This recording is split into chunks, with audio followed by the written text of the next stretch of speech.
Why, hello there, friends, and welcome, finally, to my obligatory top 10.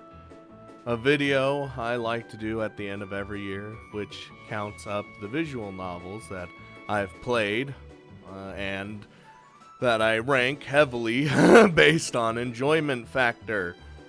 This time, it's a top 5 because usually it's a top 10, usually it's a top 5, but it's a top 10 this time because I didn't make one last year, and I kind of want to make up for it. So it is a top 10 of 2021 and 2022. Great. The rules for this ranking are simple. I had to have first finished the visual novel in either 2021 or 2022, or almost have finished it. So, for example, a game like, let's say, King Koi, which I'm not even really... I'm close to beating it, but not really, you know what I mean? Close to finishing it. That doesn't count.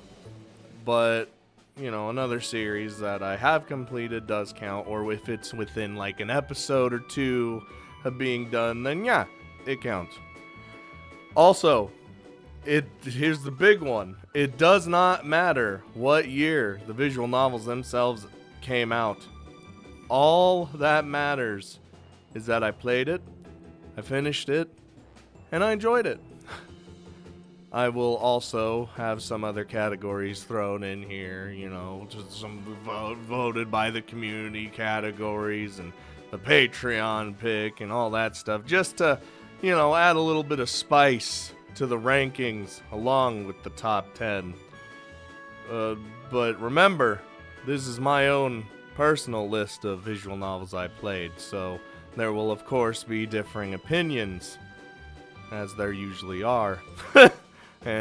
But without further ado, let's dive on in to the obligatory top 10 with number 10 itself.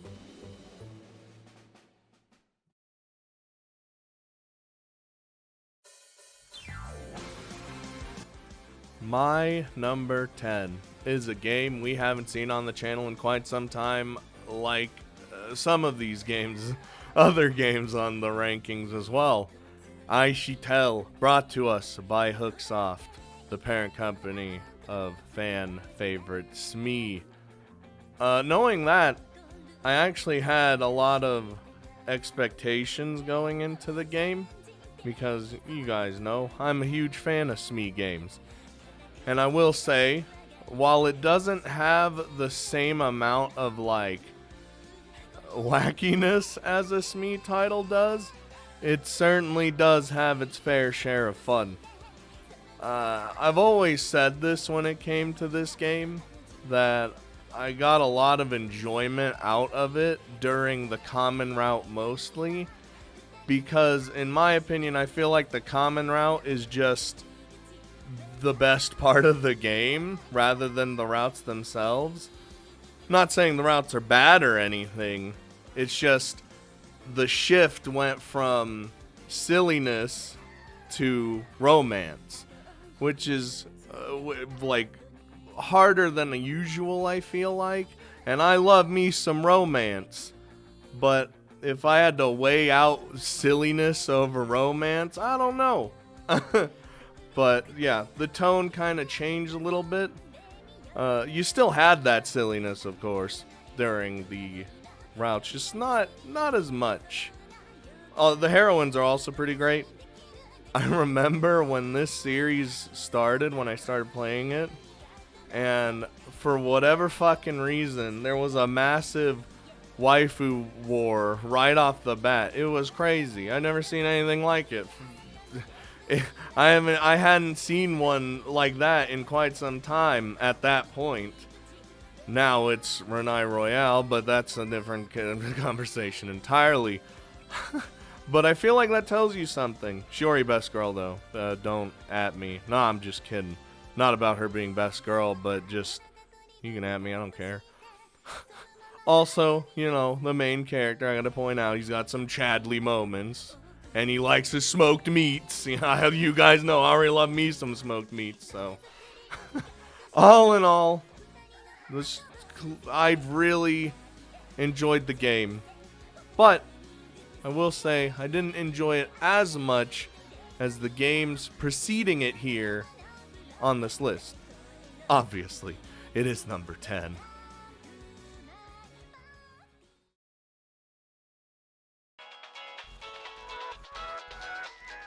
Man, my number 9 really is a wacky and insane game, ain't it? To be honest, really though, the entire series of games brought to us by Latched Up Games is.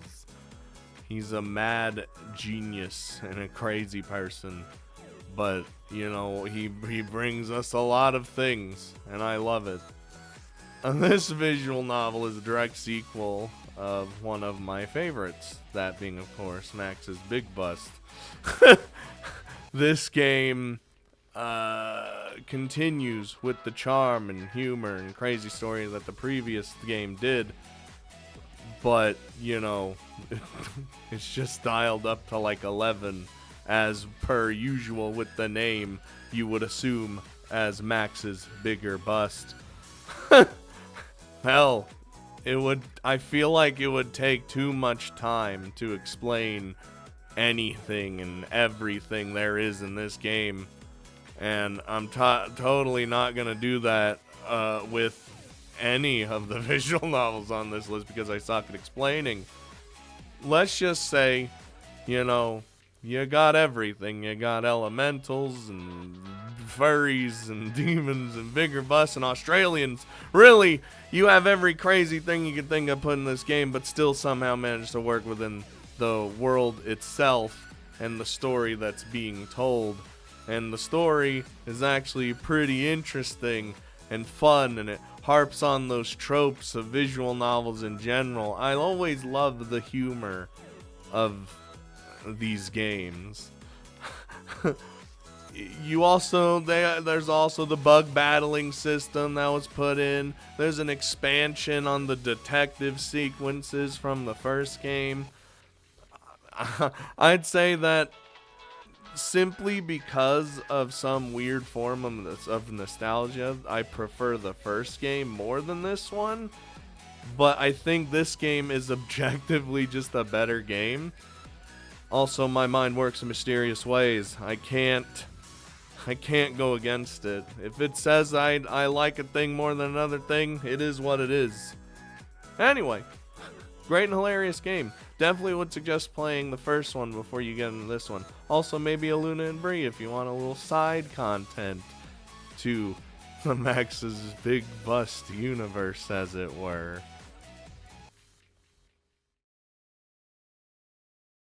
The community's favorite current series. Now this is a category that I had the community vote for what they believed was their favorite series on the channel at this exact moment in time. Right there in that them their community tab, I put it up there if you missed it. I think this was the one that I actually made it so you couldn't see the results as well. So that was fun. So this one was actually a super duper close vote. Like super. I'm talking like between 1 or 2 votes that our winner today squeaked it out. And I'll just tell you who it was between. It was between 99 and Renai Royale. What a big fucking surprise. But only one came out on top in the end. And the winner of the favorite current series on the channel category is 99. Ding ding, yay, hooray, congrats, 99, you glorious bastard. You won by like 2 votes. Good job. Who would have thought?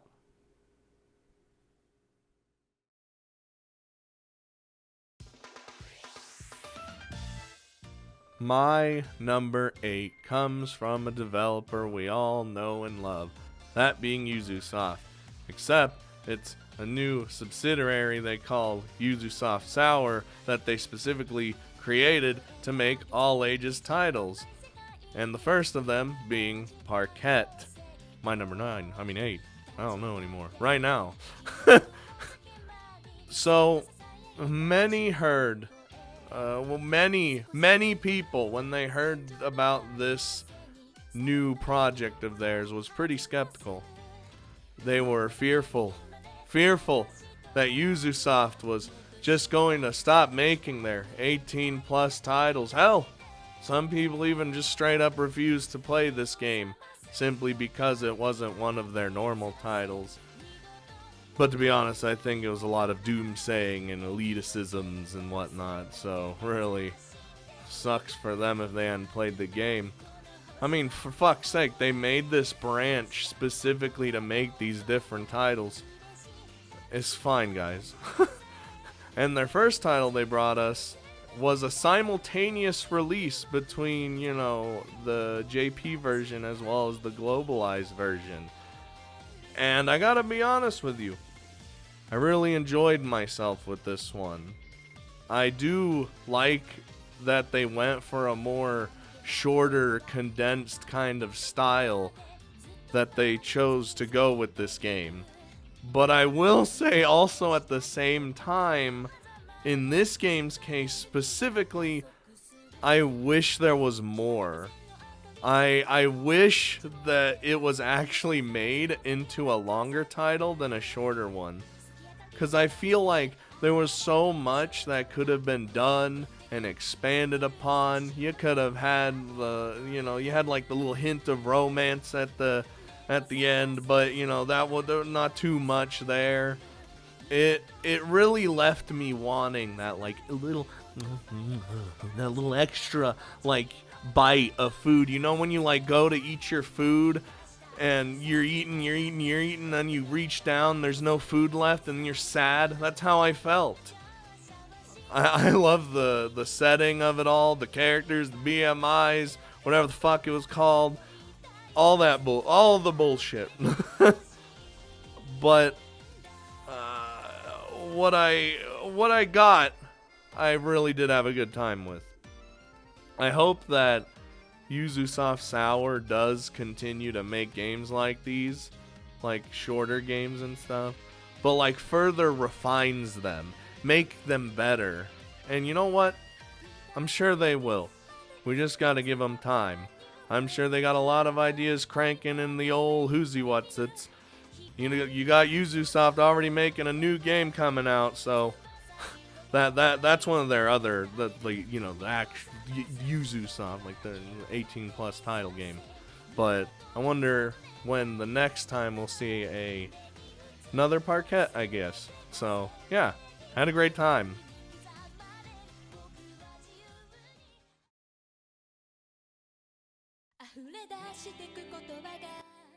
Well, look what we have here. A basically sequel series of one of my favorite visual novels of all time. My number 7 is episodes 1 through 6 of Grisaya Phantom Trigger combined. Yes, I combined them because fuck you.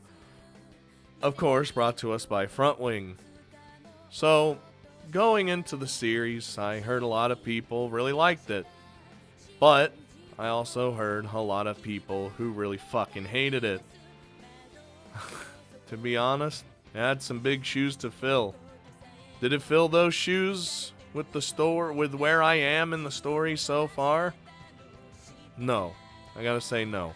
But regardless of that, I'm still enjoying it. I'm seeing it as its own thing, and I feel like that makes it all the better with like the little drops of like the old games in there as well. I will say each volume gets better and better in my opinion, like marginally better. Except when you reach number 6 and then it just fucking shoots up. And so I imagine that's going to be the same case when I play 7 and 8. It's going to just get so much drastically better. But despite enjoying it a lot, I will say that my biggest issue with this series for me is that I feel like I'm nowhere near as close to all the characters in this series like I was in the original Grisaya. Because while every character does in this series get its own volume, that's nothing like having a big motherfucking huge ass common route along with a character specific route where you can learn to love these characters utterly and unconditionally.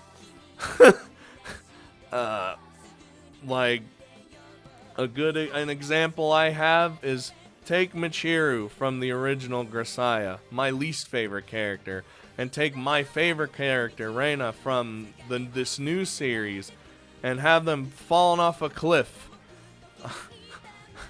I would save Michiru more in a heartbeat because, you know, I just care about her more. That's just how it is. I know, that sounds pretty fucked up. I had another fucked up example, but I don't want to say that one because it involves shooting. But, and as we know, Grisaya is a heavily character-driven story, at least in my opinion. But outside of that, I really do enjoy the characters for what they are. I'm sure I'm going to love them even more as we continue on into the story. And they're a ragtag team of assassins, let me tell you. Also, they're getting a little wacky with like special powers and shit. I love it. But yeah, I'm liking where the story is heading, and I can't wait to dive on into Volume 7 and 8 whenever I get the chance.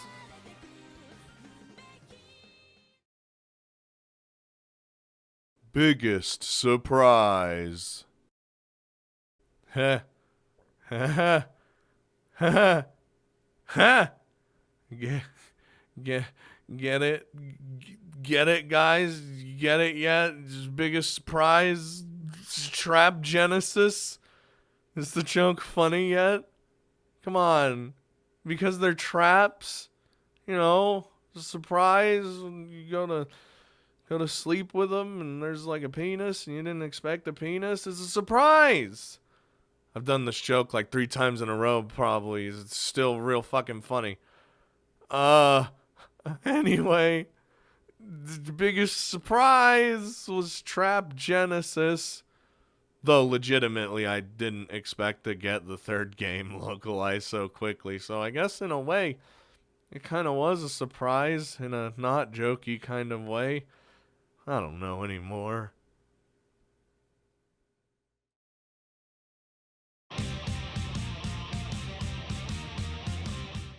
An ASA Project visual novel at my number 6 in my top 10? I'm sure that's totally not a big surprise at all. Koikari, my friends. You guys know at this point that I love ASA Project games, even if I've only played like 2 of them to completion. I'm working on the 3rd one. This trend continues. This heavy enjoyment trend of mine continues. This game was a fun one. It's got its fair share of drama and sad mixed in with the overall comedic feel of it. I also really enjoyed that it was kind of like not kind of, but it was like a rent-a-boyfriend thing rather than the rent-a-girlfriend thing, which I totally heard is a series that is absolutely garbage.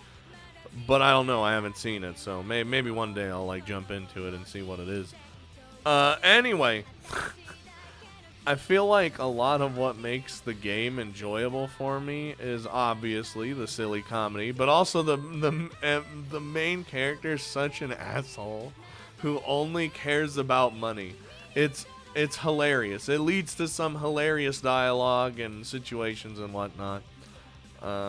Also, I gotta just say that this visual novel has one of the best chemistries I've seen between a main character and a heroine.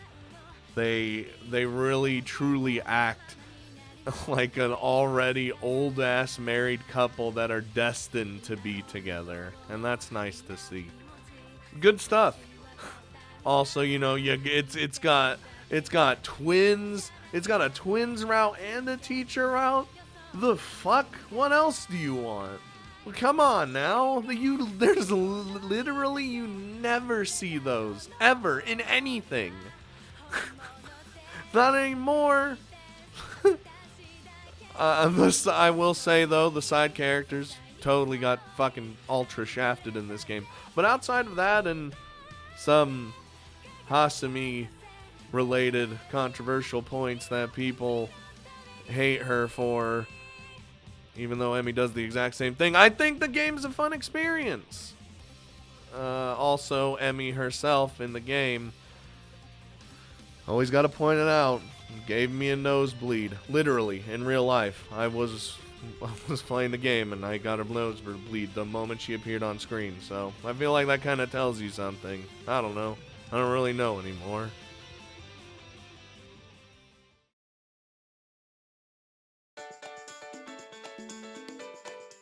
Our first SME game finally arrives in the form of Making Lovers, nestling directly into my number 5. We're in the top 5 now, guys. This visual novel was actually on the obligatory top 5 that I did in 2020. It was there as the Patreon picks category, you know, the one that they chose that they enjoyed the most. It just didn't qualify for an actual ranking at that time. But now it does, in the top 10. And boom, there it is. It sits right there, right in the smack ass dab in the middle of this list. I feel like Making Lovers is like the most, what's the word, subdued of the SME visual novels I've played. And I don't mean that in like a bad way. I just mean that this one seems to like, it has like the least insane SME protag out of the 3 that I've played, you know, and Sugar Style.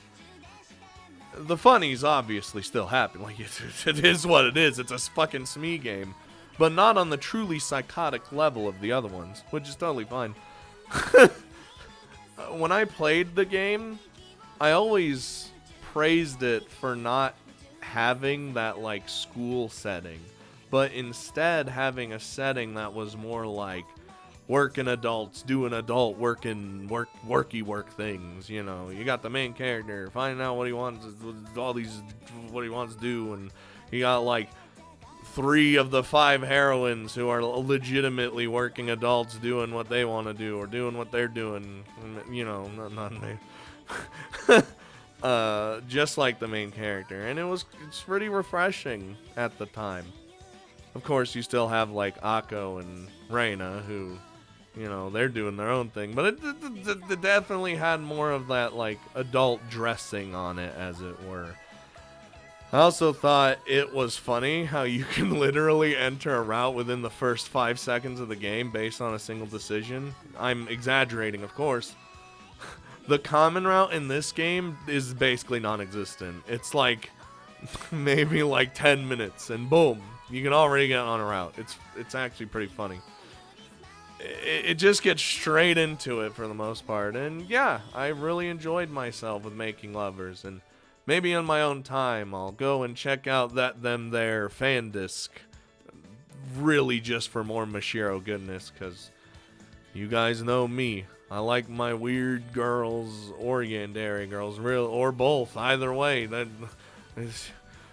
don't judge me.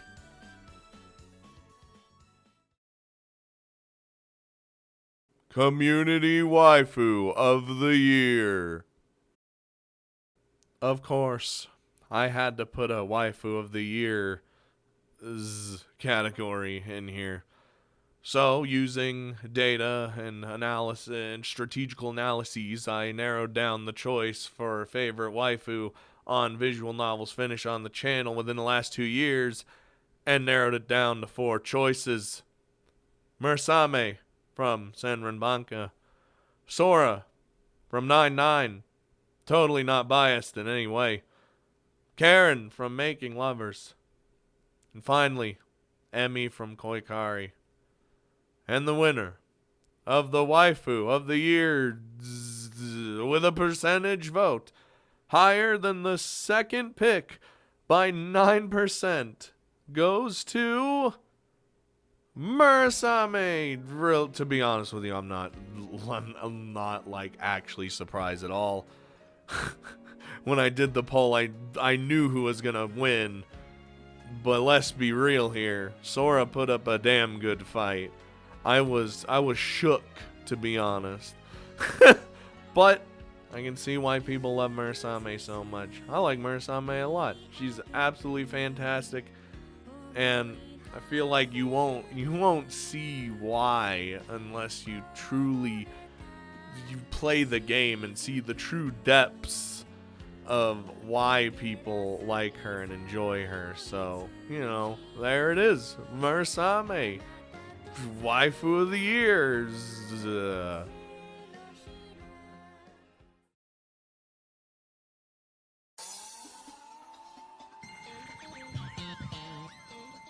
Welcome back, Yuzusoft. Except it's a visual novel by their main branch this time, sitting at my number 4, that being Riddle Joker. You're damn right. Now we're reaching into like the big boys and the games that I enjoyed the most in the past couple years. Riddle Joker has a fun premise with, people having superpowers, the astrals, the school it's set in being essentially tailor-made for said astrals. Like, you don't have to be 1 to 10, but people's powers basically. And and the stories and the mysteries and the whatnots that extend from there. I'm not gonna lie, I'm a huge sucker for anything that involves having like powers or like high technology and stuff like that, and this one kind of mixes them both in a way, and it goes straight right up my alley. With that paired with the Yuzusoft Moej flair is a recipe for a fun experience.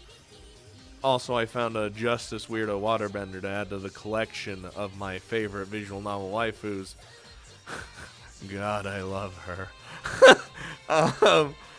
I've heard this game is very much a Draku Riot 2.0, as people have said to me, and how like similar the games are, but I don't know about that. I've only played this one.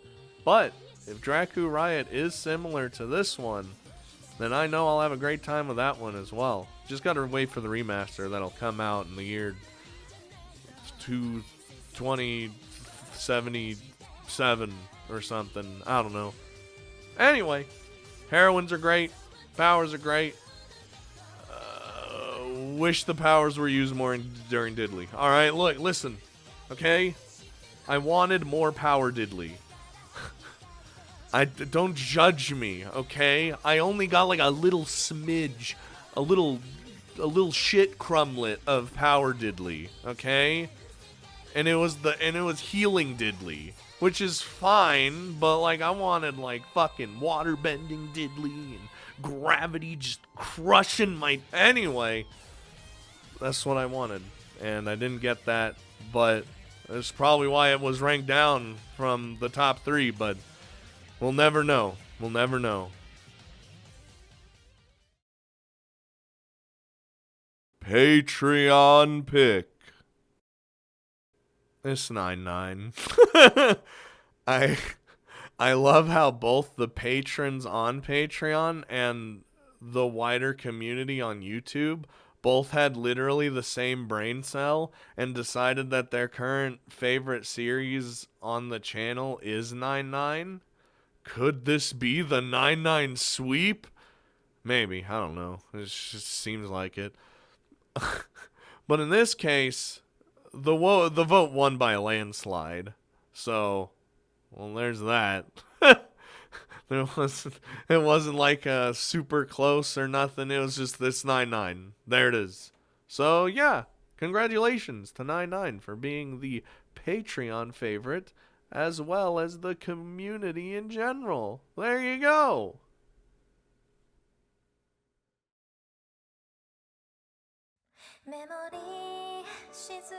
Another Smee game? And my number 3? Goddamn. Sugar Style put in work for me.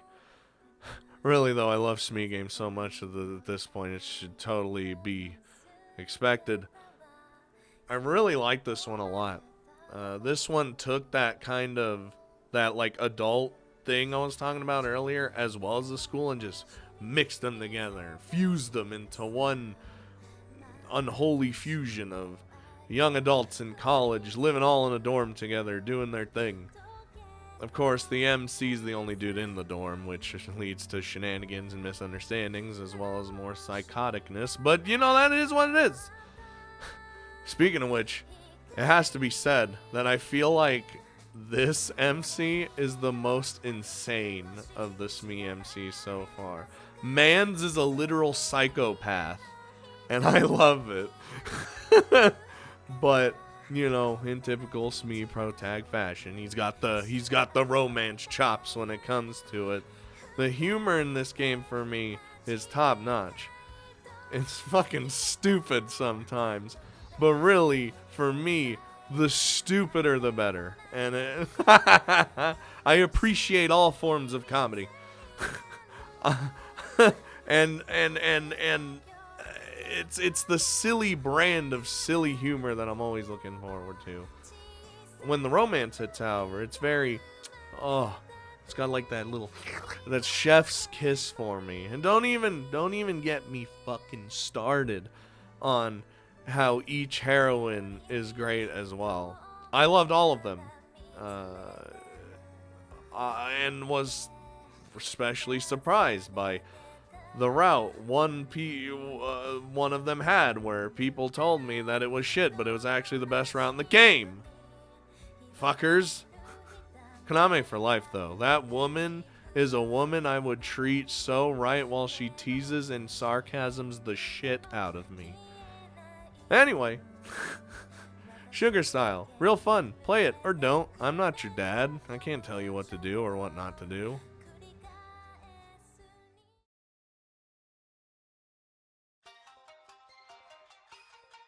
Oh wow, look what it is. It's Senran Banka, my number 2. Wow. Number 2.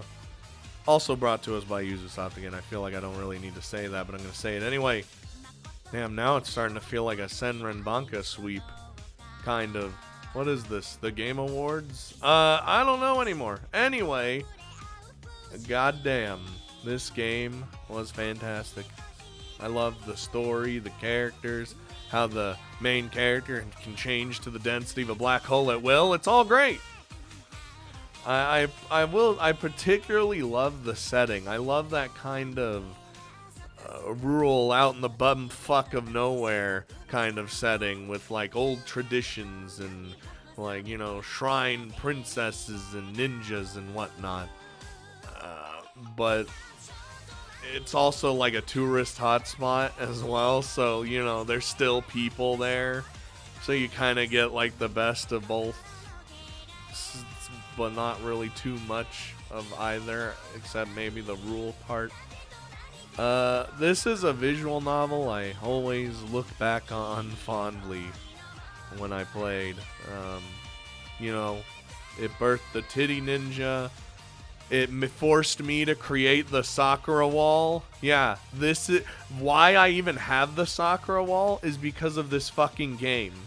Because of Mako specifically, with her fucking being naked 90% of the time. And I also met my wife for the very first time. What a lovely moment that was. Apparently it was the first time I ever called a character my wife, so canonically in the Scott cinematic universe, Lena is in fact my wife. I don't know how the cinematic universe works, to be honest, but people pointed it out to me at the time, and I've stuck with that ever since. Anyway, I love how we have like a magical sword, and we're fighting spirits and kissing our sword spirit to gain power. It's great. It's fucking great. I will say, it doesn't reach those same heights to me as Son of a Witchy does. But I feel like it's hard to reach that. Though the more I stewed on it, it gets pretty close. Like, in terms of my enjoyment. I feel like I can't really gush about this game more than I already have previously here and everywhere else, but you want to know who I can? What I can keep gushing about? My wife. Take it away, past me.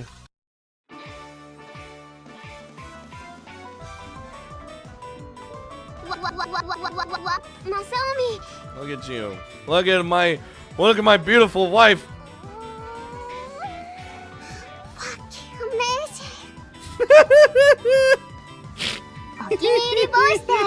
Come on now, I had to keep that one.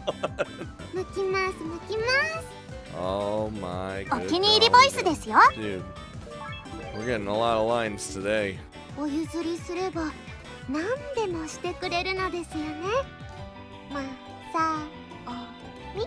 Yes, I did. And I will sit in this grave.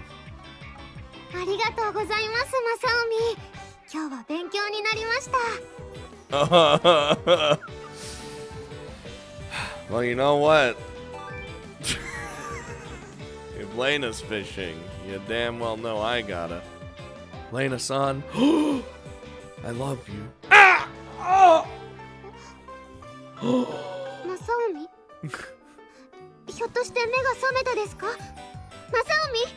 One, that means I'm in her thighs, which means excellent. And two, I can barely see you, Lena. Your tits are just too fucking huge. Wait, is it really a good idea for me to hold her hand? Hold her fucking hand. I will end your existence. I will turn the game off. Oh no, I'm gonna cut. Oh Jesus.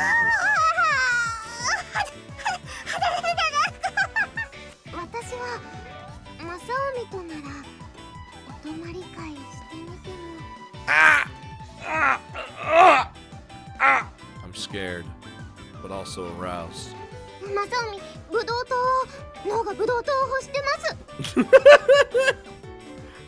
Got it, my sweetheart.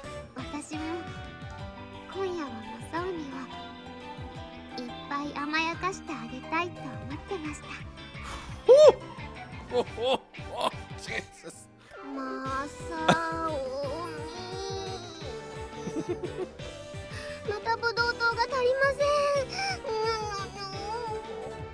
God, why is she just the cutest thing when suffering from not having sugar?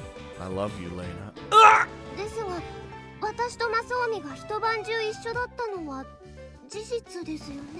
Yes, and I snuggled the living fuck out of you. She brings light into everyone's darkness, and that's good.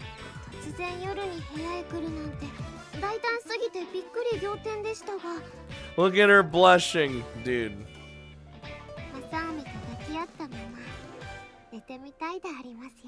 He's like, sorry, Lena, the penis, it just grew. It just happened.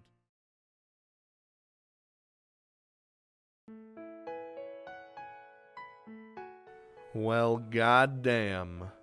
My number one of 2021 and 2022 is 9-9, specifically episodes 1 through 3. Yes, I'm pairing them all together as well by palette.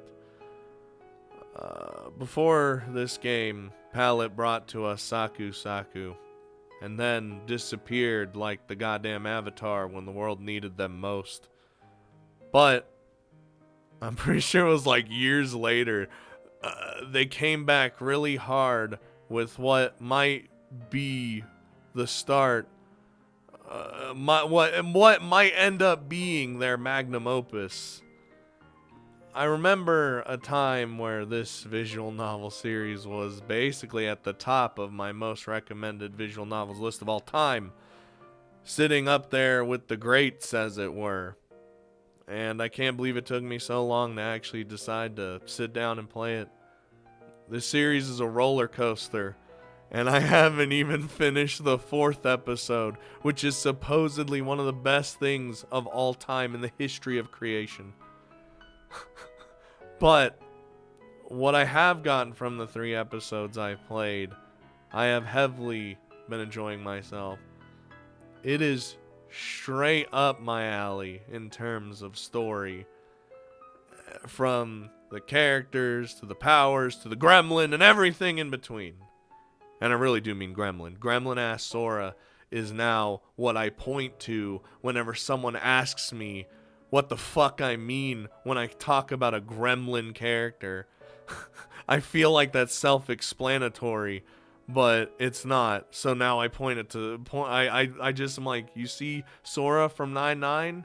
Yeah, that thing. I love her so much though.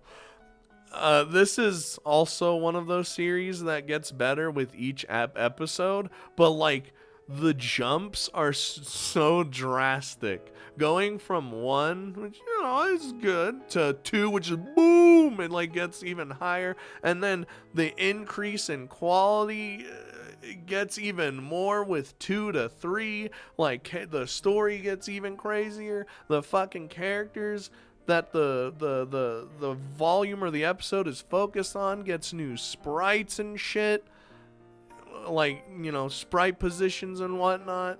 It's crazy, and it gets even crazier, and it made my mind go into maximum overdrive at many points in the story, trying to figure out what could happen, or what was happening, or what was going to happen. I would my brain. I got some good shit though.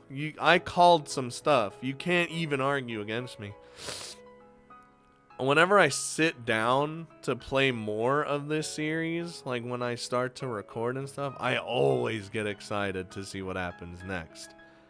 I wish I could go into more details, but you guys gotta play it if you haven't already, or else you're doing yourself a disservice. I can't really talk too much about it, because obviously everything's a fucking spoiler. Just know that if you do go to play it, you won't be disappointed, as it does get better and better as you continue to dive into it. So don't let the slowness of episode 1 kind of, just push forward. And I promise you, you're gonna enjoy it. Also, the bag. People will know what I'm talking about.